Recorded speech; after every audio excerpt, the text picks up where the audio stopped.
Chicken corn हो या फिर वेजिटेबल सूप, हम सब ने आज तक सूप को सिर्फ पीने के लिए ही इस्तेमाल किया है। लेकिन जापान में लोग नूडल्स के सूप को पीने के साथ साथ नहाने के लिए क्यों इस्तेमाल करते हैं? और जहां पूरी दुनिया में ग्रीन ट्रैफिक लाइट्स होती हैं, वहीं जापान में ब्लू लाइट क्यों लगाई जाती है?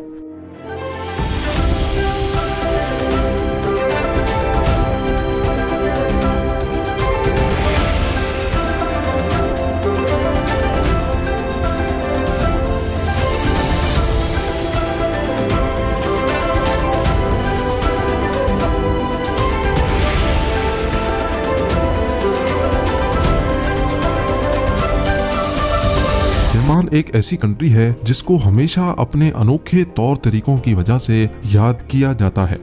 आइए जानते हैं सिर्फ जापान में पाई जाने वाली ये अनोखी चीजें आखिर हैं क्या।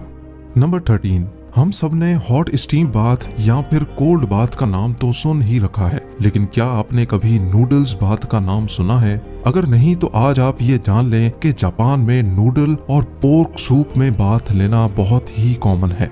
जापानीज लोगों का मानना है कि नूडल्स के सूप में नहाना स्किन के लिए बहुत फायदेमंद होता है। नंबर 12, नॉर्मली पूरी दुनिया के रेस्टोरेंट्स में एक मेन्यू कार्ड दिया जाता है जिसमें टेक्स्ट फॉर्मेट में डिशेस का नाम लिखा होता है या फिर ज्यादा से ज्यादा उनकी फोटोज प्रिंटेड होती हैं। लेकिन जापान इस मामले में भी सबसे अलग है। जापान के रेस्टोरेंट्स के बाहर जाली खाने बनाकर उनको शोकेस में रखा जाता है ताकि बाहर से ही कस्टमर्स अट्रैक्ट हो जाएं। ये फेक मील्स रेजिन और वैक्स जैसे मटेरियल से बनाई जाती हैं और ये असली खानों से ज्यादा अट्रैक्टिव भी होती हैं और इनको बनाने में असली खानों से ज्यादा खर्चा होता है। नंबर 11, वैसे तो आप सब ने किटकैट चॉकलेट का नाम तो सुना ही होगा, बल्कि इसका आलमंड फ्लेवर भी हम में से कई लोगों ने ट्राई भी किया होगा। लेकिन क्या आपको मालूम है कि जापान में किटकैट चॉकलेट के अजीबो गरीब फ्लेवर्स की एक लंबी लिस्ट मौजूद है। इस लिस्ट में सबसे ज्यादा सेल होने वाले फ्लेवर्स किटकैट चिली पेपर यानी काली मिर्च, शकरकंदी, मकई, सोयाबीन, वाटरमेलन, मैंगो और किटकैट ग्रीन टी फ्लेवर है। याद रहे कि ये किटकैट फ्लेवर्स की सिर्फ एक छोटी लिस्ट है जिसको जापान में बहुत पसंद किया जाता है।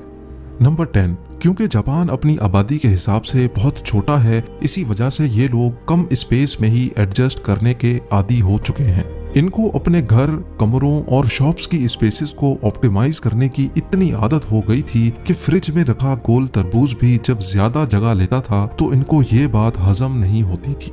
1978 में एक जापानीज ग्राफिक डिजाइनर ने पहली बार क्यूब यानी स्क्वायर शेप का तरबूज इंट्रोड्यूस करवाया।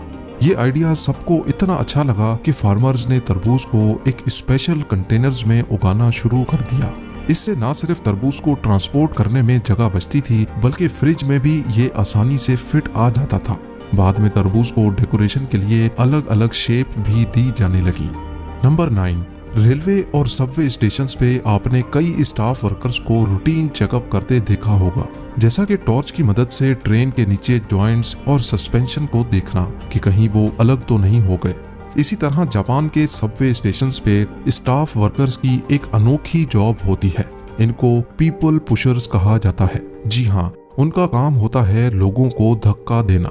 ट्रेन का दरवाजा बंद होने से पहले पीपल पुशर्स का काम होता है कि लोगों को धक्का देकर ज्यादा से ज्यादा पैसेंजर्स को अंदर ठोसा जाए ताकि ट्रेन के अंदर का चप्पा चप्पा यूटिलाइज हो सके।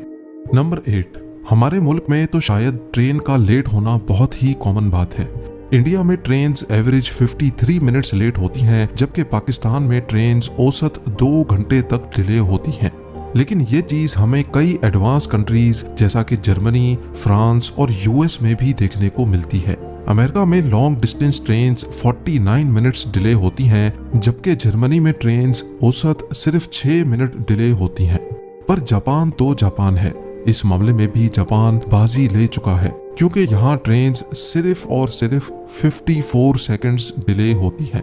सिर्फ चंद सेकंड डिले होने के बावजूद भी जापान में ट्रेन के लेट होने का एक सर्टिफिकेट भी इशू होता है। जी हाँ, अगर आप जापान में किसी इम्पोर्टेंट मीटिंग या ऑफिस में ट्रेन की वजह से लेट पहुंचे तो उसके लिए आपको रेलवे से एक सर्टिफिकेट मिलता है जो आप अपने ऑफिस में जमा करवा सकते हैं।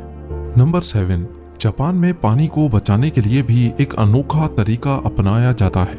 यहाँ टॉयलेट्स में सिंक का पानी सीधा गटर में नहीं बल्कि ये टॉयलेट के टैंक में चला जाता है और इस तरह एक ही पानी यहाँ 2 बार इस्तेमाल किया जाता है। नंबर 6, अब यहाँ आती है सबसे ज्यादा इंटरेस्टिंग चीज जो सिर्फ जापान में ही नोटिस की जाती है। तकरीबन हर कंट्री में ही खाना खाते वक्त या चाय पीते वक्त आवाज निकालना बुरा समझा जाता है, लेकिन जापान में इसका बिल्कुल उलट होता है। नूडल्स या सूप पीते वक्त अगर कोई इस किस्म की आवाज ना निकाले तो शेफ को लगता है कि शायद इसको खाना अच्छा नहीं लगा। ये आवाज जिसको स्लर्पिंग कहा जाता है, ये जापान में अक्सर लोग शेफ को शाबाशी देने के लिए भी निकालते हैं। नंबर 5, जापान के कल्चर में पूरी कोशिश की जाती है कि नंबर 4 को अवॉइड किया जाए, क्योंकि उनका मानना है कि नंबर 4 बहुत अनलकी होता है। इसी वजह से हर वो चीज जिसमें नंबर 4 आता है उसको जापान में अवॉइड किया जाता है। किसी भी इवेंट में 4 गेस्ट नहीं हो सकते, रेस्टोरेंट्स की टेबल 4 नहीं बल्कि 3 या 6 की अरेंजमेंट्स में होती हैं और हत्ता के जापान में एलिवेटर्स के अंदर 4th फ्लोर का बटन ही नहीं लगा होता।